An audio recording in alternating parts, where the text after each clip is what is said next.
હવે આગળ વાત કરીએ તો વિજાપુર બાર એસોસિએશન અને કોર્ટના કર્મચારીઓ દ્વારા અમદાવાદ વિમાન કેસ દુર્ઘટનામાં મૃત્યુ પામેલ 317થી વધુ સદગત આત્માઓને શ્રદ્ધાંજલિ અર્પી હતી। વિજાપુર બાર એસોસિએશન અને કોર્ટના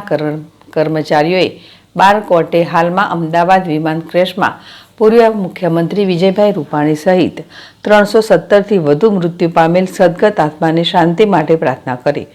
શ્રદ્ધાંજલિ અર્પણ કરી હતી, જેમાં કોર્ટના civil judicial magistrate SS Ajmeri અને DR પટેલ દ્વારા 2 મિનિટ મૌન પાળી મૃતકોને શ્રદ્ધાંજલિ આપી હતી,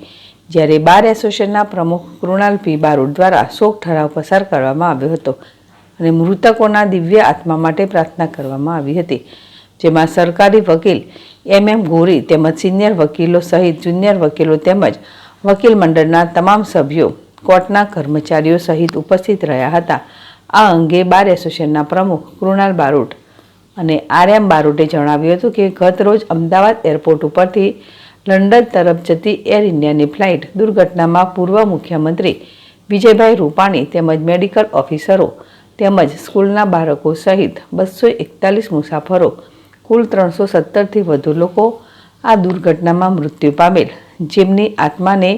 પરમાત્મા શાંતિ આપે તે માટે શોક ઠરાવ પસાર કરી મૌન પાળી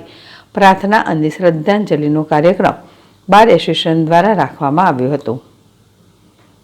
સૈયદજી બુખારી, ZSTV, વિજાપુર।